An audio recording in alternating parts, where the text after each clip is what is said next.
이슈 칼럼 이어가도록 하겠습니다. GFM 투자연구소 이진우 소장과 함께합니다. 소장님 안녕하세요. 네, 안녕하세요. 예, 뭐 다른 이슈들도 사실 월요일에서 많긴 한데 네. 오늘 환율부터 좀 여쭤봐야 될 것 같습니다. 이 증시가 오르면 환율은 좀 빠지고 원래 이 거의 공식처럼 가는 거였는데 지금 같은 경우에는 시장은 크게 움직임이 없는데 원달러 환율이 지금 6원 40전이나 이 시각 1143원대까지 올라왔단 말이죠. 네. 이유가 따로 있을 것 같아요, 이건. 네, 이건 뭐 외환시장만의 재료가 하나 나왔네요. 예, 어떤 겁니까?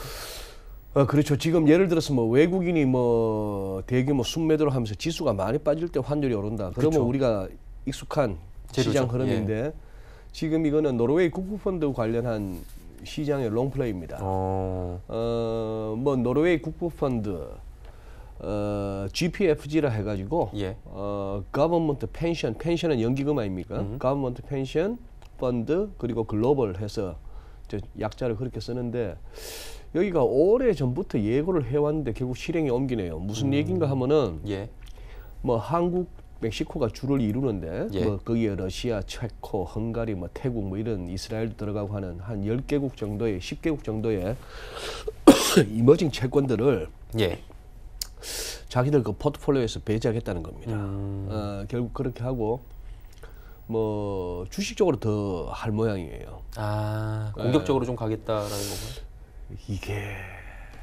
이게 좀 약간 좀 제 일감으로는 좀 찜찜한데 저는 이런 뉴스 보면 조금 찝찝한 거는 그 안정적인 운용을 해야 되는 연기금 같은 데서 주식으로 간다 하는 거는 진짜 건물 조짐 중에 하나거든요. 그런 것도 있는데 일단은 지금 말씀하신 대로 우리 서울에서 1140원이라고 하는 절대 레벨 상당히 중요한 이 레벨이 올라섰다는 거하고 그리고 전일 대비 한 6원 30전 요즘 들어서는 뭐 보기 힘든 이렇게 상승폭이죠. 차트 한번 보시죠. 지금 이 흐름이죠. 뭐 1120에서 30 여기를 너무 오래 머물렀는데 조금 넓혀봐야 1110에서 1140 이 안의 구간이었는데 참 지루했죠. 전 세계에서 아마 가장 재미없는 시장, 뭐 기업들 입장에서는 가장 안정적이라서 좋았던 시장 환율이겠는데 우리 서울 환율, 달러 환율. 지금 오른쪽 보시다시피 지금 빨딱 움직이고 있습니다. 말씀드린 대로 이 노르웨이 국부펀드가 우리 원화채, 뭐 국채와 회사채 포함해서 노르웨이는 아직도 그 크로네를 쓰죠.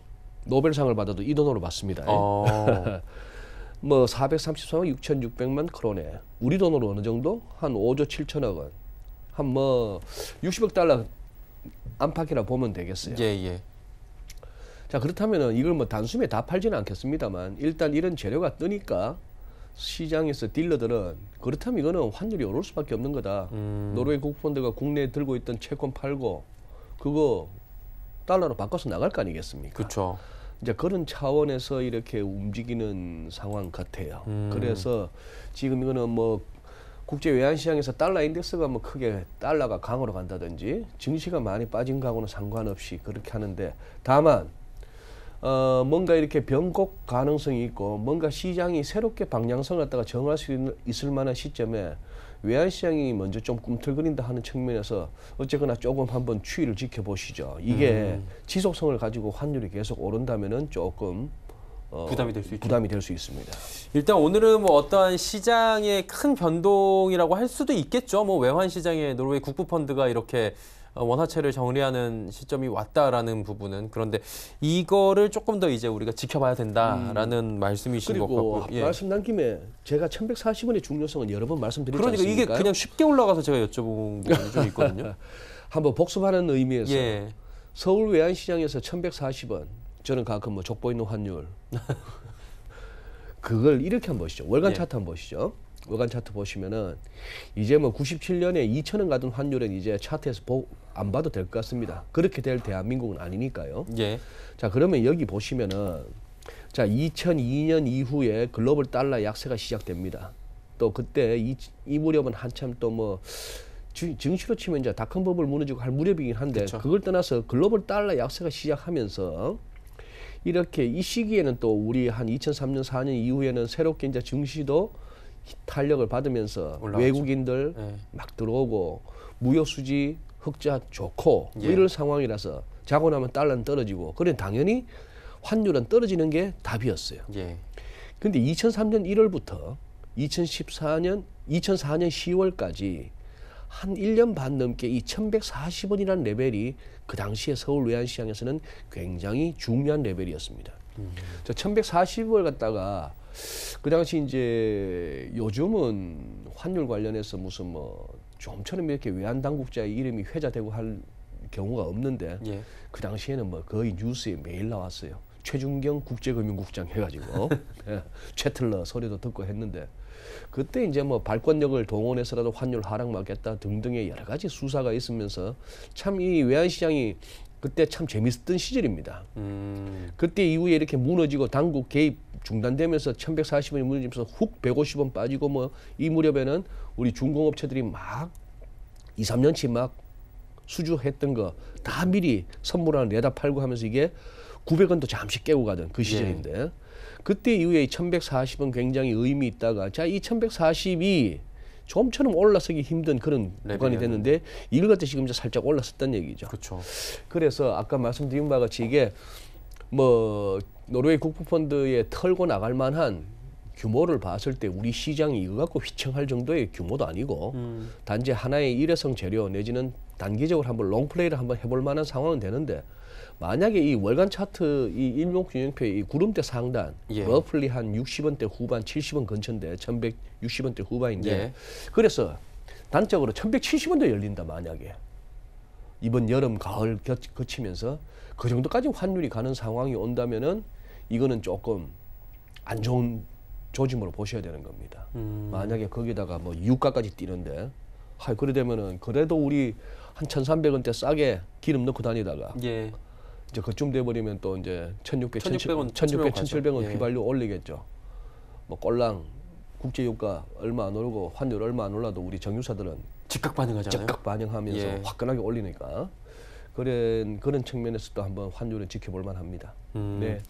이게 무역 협상 기대감에 따라서도 좀 움직이는 게 반영이 지금 되고 있는 거예요? 아니면은 지금은 무역 협상 기대감이라 이건 많이 지금 희석이 된 것 같아가지고 지금 좌우지간 제가 보기에 예. 시장에서 어쨌거나 우리 같이 시황을 다루는 사람들 입장에서는 예. 브렉시트 얘기도 해야 되고 미중 무역 협상 얘기도 해야 되고 연준도 얘기하는데 제가 봐서는 이제 이 재료로서는 이제 좀 식상해요 전부. 너무 오래됐잖아요. 너무 오래됐고 예. 브렉시트는 솔직한 얘기로 지긋지긋하고 더 알고 싶지도 않고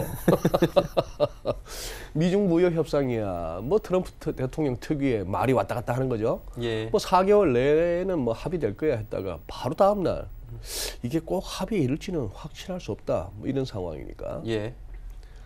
트럼프 대통령은 정말 물거입니다. 대단한 사람이죠. 예. 정상회담이라고 해가지고 미국에서 베트남 하노이까지 날라오고 상대는 그 기차 타고 몇 날 며칠을 타고 오게 해가지고 거기서 판 깨는 거 보세요. 그러니까 1시간 만에 깼잖아요. 예. 뭐 그런 상황이니 좀 뭐 그거 하죠. 지금 미중 무역 협상도 모르겠습니다. 처음엔 저는 한 4개월 내에 얘기했을 때 예. 제가 또 받은 느낌은 아따 트럼프 대통령 어지간하다. 이걸로 4개월 동안 울고 먹겠다는 얘기냐. 계속 기대감 살려가면서 4개월 동안 주식 끌어올리겠다는 얘기냐. 뭐 이런 식으로도 생각을 해보긴 해봤습니다. 말씀해주신 대로 지금 뭐 다 지금 재료들이 재미가 좀 없어지고 있다라고 시장에서 판단이 되고 있는데 FOMC 의사록 발표되기 전에는 사실 무슨 얘기 나올까 엄청나게 기대가 됐는데 네. 이번에는 사실 뭐 나올 게 비둘기파적일 것이고 아니요. 이번 FOMC 의사록 재밌을 것 같아요. 그래요? 어떻게 보십니까 이번에? 뭐 없는 말을 만들기야 하겠습니까만 예. 급하면 없는 말도 집어넣을 수도 있다고 저는 생각하는데 FOMC가 있었던 거하고 FOMC 성명서가 발표되는 가운데 한 시차가 좀 있죠. 예. 3월 FOMC가 3월 19일, 20일이었으니까 3월 20일부터 지금 이번 주 수요일 날 나오면은 이게 약 한 3주 만에 3주 정도의 시차를 갖고 나오는 거 아니에요? 그렇죠. 3주 사이에 시장 상황이 어떠냐에 따라서 FOMC 의사록은 사실 그동안에 보면 약간 그런 경향성이 있었어요. 뭐냐면은 시장이 조금 그 3주 동안에 좀 장이 좋으면은 센 척해요. 의사록 보면은 호기시한 척하고 금리 올릴 수 있을 것이 얘기하고. 근데 장이 비들비들하면 또 굉장히 또 의사록이 보면은 완화적으로 또 경기 부양적으로 가자라고 하는 위원들의 견해를 갖다 많이 소개하는 경향이 있는데 이번에 궁금한 건 이겁니다. 지난주 조금 며칠 된 기사라서 그래도 이 서울경제 시청자 여러분께서 이건 알고 가셔야 되는데 지난주 화요일 날 말이죠. 예. 죄송합니다. 이 환절기 날 풀리는 와중에 약간 감기가 물 좀 드릴까요? 괜찮습니다. 예. 예. 위에 기사 보시죠. 예. 트럼프 대통령이 파월 의장한테 전화를 했다는 거예요. 대사 보시죠. I guess I'm stuck with you. 내 생각한데 나 당신한테 stuck with. 당신만 꼼짝없이 옆에 말풍선에 제가 한번 달아봤습니다. 예. 꼼짝없이 당신과 같이 있어야 된다. 좀 더 의역하면 나 당신한테 완전 엮였어. 이 표현이에요. 낚였어, 엮였어. 엮였어. 예. 근데 저 표현은 재밌는 게 그렇다고 해서 내가 당신을 어떻게 할 수는 없다 이 얘기죠. 그러니 엮여가는 거예요. 아, 그냥 세트처럼. 저 표현 굳이 미국 사람들 부부싸움 하면 아마 부인들이 남편한테 저 얘기 많이 할걸요. 나도 참 미스 때 잘 나갔는데 너하고 엮여가지고 내 인생 이렇게 됐다. 근데 저 표현은 그렇다고 해서 야 갈라서 도장 찍어 이 얘기는 아니잖아요. 정덕이 빵 터주셨네. 아, 재밌네요. 예. 기분가 좋아서. 저게 뭐 갈라서자는 얘기는 아니니까 남편 입장에서는 저런 부부싸움 중에 저런 얘기 나오면 아유 그래도 이혼까지는 안 가겠구나라고 안도하게 되는 대사입니다. 그래서 일각에서는 그래도 파월 의장 재신임 받았네 이런 소리도 했어요. 우스갯소리로. 예. 그러나 이 기사의 의미는 뭐냐 하면은 굉장히 연준의 체면을 구기는 기사죠. 자, 3월 8일 날 통화가 있었다고 연준에서도 연준 대변인이 확인을 해줬습니다. 자세한 내용은 얘기 안 했고 이 기사는 이 기자 둘이가 이쪽에 정통한 사람들한테 이 발언 내용까지 그대로 따옴표를 할 정도로 들었다 하는 얘기죠. 예. 그리고 이 작은 소제목은 그겁니다. 지난 한 주간 동안에 3번이나 이런저런 자리에서 파월 의장을 맹비난했다. 그 와중에 문우신 장관도 하도 문우신 장관 저 친구가 이 파월을 추천했는데 말이야. 뭐 이런 식으로까지 왔다는 것이죠. 자, 그런데 이게 그렇다면 3월 8일 날 전화를 했다? 근데 3월 10일 날 CNBC 기사는 이게 나왔거든요. 예. 파월 의장 하는 말이 The law is clear. 법은 분명한데 클리어한데 트럼프는 나 못 잘라. 묘한 시점이죠. 타이밍이. 예. 뭐 대충 월스트저널 기사 봐서는 3월 8일 날 통화한 것 같고 그래서 난 너하고 엮였네 어쩌네 하는데 파월은 이렇게 당신 나 못 잘라 이러고 있는 이 말풍선은 제가 그냥 임의로 단 겁니다. 이거는 예. 파월 의장 그 지명했을 때 백악관 앞에서 했던 그 사진이죠. 예. 이 특유의 손을 확 낚아채는 이 트럼프 특유의 그거 악수 방법. 예. 자, 그러면은 이 기사가 나왔을 때 사람들이 전부 생각할 거 아닙니까? 그래서 3월 20일 날 그랬니? 응? 곰팡 그래서 점도표도 2칸이나 낮추고 QT도 9월 가서 대차대표 축소도 9월 가서 중단하고 그렇게 완전히 180도 달라지는 모습을 보이는 게 대통령 그냥 전화 한 통화에 그렇게 가니 해서 이거는 연준에 그야말로 한 방 날린 겁니다. 그래서 저는 오히려 이번 의사록이 궁금해요. 그 이후에 몇 명 지방 연방은행 총재들이 뭐 기분 나빠할 수도 있고 내년에 한 번쯤 더 올릴 수도 있네 어쩌네. 지난주 제가 말씀드렸잖아요. 그 닐 카시카리, 예. 그 율 우린너, 그렇죠. 미니애폴리스 총재. 그것도 굉장히 비둘기파인데도 불구하고 살짝 우리는 대통령 말을 듣는 게 아니고 지표를 본다. 자, 고작 세운 자존심이 그건데 그래서 궁금합니다. 이번 FMC 의사로. 어떤 얘기가 더 나와서 네. FMC가 독립적인 기구다라는 거기다가 부분에 대해서를 보여줄 수 있을까. 정덕 앵커님 이 기사도 소개드릴게요. 예. 이렇기 때문에 FMC 의사록이 궁금한 거예요. 양쪽 하나 가자 했거든. 이게 지금 지난 주말에 예. 뭐 남쪽 국경 쪽으로 전용기 타러 가기 전에 했다는 말입니다. 예. 오른쪽 보시죠. No inflation. 인플레이션 없어. 그리고 만약에 in terms of quantitative tightening, 만약에 양적 긴축에 관해서 말하자면 나는 확실하게 말할 수 있는데 지금은 이제 그게 quantitative easing, QE가 돼야 된다. 놀랍죠? 그러면 로켓십을 본다. 즉 시장이 또 올라간다는 거죠. 날아간다. 그랬더니만 막 이런 기사들이 또 이제 막 나옵니다. 트럼프가 calls for QE4 4차 양적 완화를 요구하고 있고 연준으로 하여금 금리 낮추라고 요구하고 있다. 아, look for gold to shine. 금이 반짝반짝거리는 거 볼 수 있겠네. 이런 식으로 또 금으로 가라고 또 이제 바람을 잡고 있어요. 또 이런 기사는 금사라는 얘기는 아닙니다. 제 얘기는. 자, 이런 식으로까지 나왔으니까 자, 트위터에 매번 올리는 게 금리 경제 좋아요. 금리 내려요. 주식 잘 가요. 경제 좋고 주식 잘 가는데 왜 금리를 내려야 되고 왜 또 양적 완화를 또 해야 됩니까? 이 이율배반적이에요. 그렇죠. 네, 이율배반적인 트럼프 대통령. 그러니 연준 입장에서 연준 살아있네 소리 들으려면은 의사록을 통해서 뭔가 한번 얘기는 해줘야 되겠죠. 네, 지렁이 꿈틀은 해야 됩니다. 그 얘기가 나올 수 있는 그리고 나와야 하는 사실 타이밍이다. 지금 시점이다. 네. 그래서 이번 의사록을 한번 보자라는 말씀이시고요. 얘기를 좀 길게 해봤습니다. 환율이나 뭐 이번 의사록에 대해서 얘기를 해봤는데 시간이 조금 타이트한 관계로 국내 시장을 좀 여쭤보도록 하겠습니다. 일단 2200선 터치는 했어요. 그리고 지금도 2200선은 계속해서 사수를 하고 있는데 약세 전환되긴 해도 이번 주에는 한미 정상회담이 있고 FOMC 의사록이고 그다음에 뭐 그 EU 쪽에도 이슈들이 좀 있는 것 같고요. 그러다 보니까 어때요? 지난주에 워낙에 올라와가지고 지표상으로 볼 때는 한 번쯤은 좀 조정이 나와야 되는 시점이다라는 얘기들도 있는데. 거기다가 이번 주 또 약간 뭐 만기일도 있죠. 예, 목요일에 만기일이죠. 목요일 만기가 있는데 이번 만기는 저도 왠지 느낌이 안 좋습니다. 이렇게 보니까 시장에 오래 몸담으신 분들이 촉 좋으신 분들이 하는 얘기가 이번 만기는 좀 뭔가 좀 찝찝하다. 그러니까요. 그런 얘기들을 하시는데 아마 제일 큰 이유는 지난 한 3개월 동안 많이 올라왔다는 게 제일 큰 이유일 것 같아요. 예.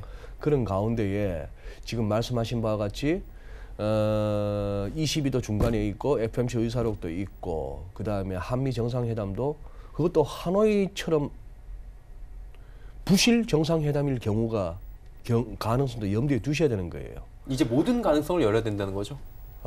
정상회담이라는 것은 우리가 갖고 있는 상식이나 과거의 경험은 뭐냐 하면은 실무진에서 거의 다 만들어 놓고 정상들은 사인하고 웃고 사진 잘 찍고 이건데 트럼프 대통령은 그러한 상식과 과거의 관례조차도 안 통한다는 것을 갖다 보여준 사람이잖아요. 수차례 보여줬죠. 거기다가 죄송한 표현입니다만 최근 우리 국내 언론에서도 많이 이렇게 질타를 당하고 있는 우리 국내 외교부의 실력으로 봤을 때 이번에는 제대로 준비가 됐을까 싶은 생각도 있으니까 이래저래 지뢰밭이 많은 거죠. 보시다시피 이렇습니다. 시간이 좀 됐는데 간략하게 보시죠. S&P 500 작년 저점 대비 이만큼 올랐습니다. 23.3% 올랐어요. 와. 이제 1.7%만 더 올라가면 역사적 고점입니다. 나스닥 작년 저점 크리스마스 다음 날부터 28.2% 올랐습니다. 와. 이런 장사 어디 있어요? 괜찮네요. 한 3개월 만에. 이거 한 2.5%만 가면 됩니다. 자, 독일 좀 미국보다 떨어지죠. 한 16.8% 올랐고 아직 가려면 13.2% 더 가야 돼요. 우리 코스피 독일보다도 못해요. 11.3% 올랐습니다. 오늘 지금 현재 마이너스니까 이거보다 못하네요. 아직까지 더 가려면 한 400포인트 남짓 가야 돼요. 18%는 더 올라가야 되는 상황이고 삼성전자 이 그림은 다 뭐 벌써 몇 차례 보셨을 거고 여기서 결국 이 선을 갖다가 넘느냐 마느냐인데 지금 확실하게 확인이 안 된 상황 그런 상황입니다. 그래서 지난주 초에 나와서 이렇게 방송할 때는 또 제가 그렇게 말씀드렸죠.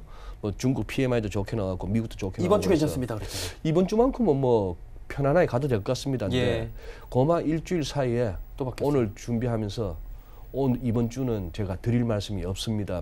이렇게 여기서 꺾입니다라고 하기에는 좀 아쉽고 근데 더 간다고 하기에는 뭘 더 보고 가지 하는 부분에서 조금 희미합니다. 그저 미국이 아까 보셨다시피 1, 2%만 더 가면은 전고점인데 역사적 고점인데 그거 뭐 본 김에 가지. 그러나 아니다 싶은 선수들은 진짜 선수급들 중에는 남들고 1, 2%에 집착할 때 그 까치밥에 집착할 때 털고 나올 수도 있는 거니까요. 그렇죠. 어쨌거나 이번 주 조금 긴장하십시오. 긴장하셔가지고 뭐 포지션을 갖다가 정리를 하시든 비중을 갖다 뭐 줄이시든 뭐 이런 상황 뭐 저가 매수의 기회를 노리시든 조금 이렇게 계속해서 시세판을 보셔야 될 것 같습니다. 오전 다르고 오후 다를 수 있는 1시간 전하고 또 달라질 수 있는 지수, 환율, 금리일 수도 있습니다. 희한하게도 노르웨이 국부펀드 얘기 나오는데도 오히려 우리 국내 채권 시장에서는 또 채권이 강해요. 그러니까요. 시장 참 어려워요. 알겠습니다. 네. 한 가지를 놓고 이제 논리적으로 모든 것을 바라보는 그런 시장이 이번 주가 펼쳐지지 않을 수가 있기 때문에 그 부분에 대해서 조금은 경계를 하시면서 한 주간을 보자라고 말씀해 주셨습니다. 오늘 말씀은 여기까지 듣겠습니다. GFM 투자연구소 이진우 소장이었습니다. 고맙습니다. 네, 감사합니다.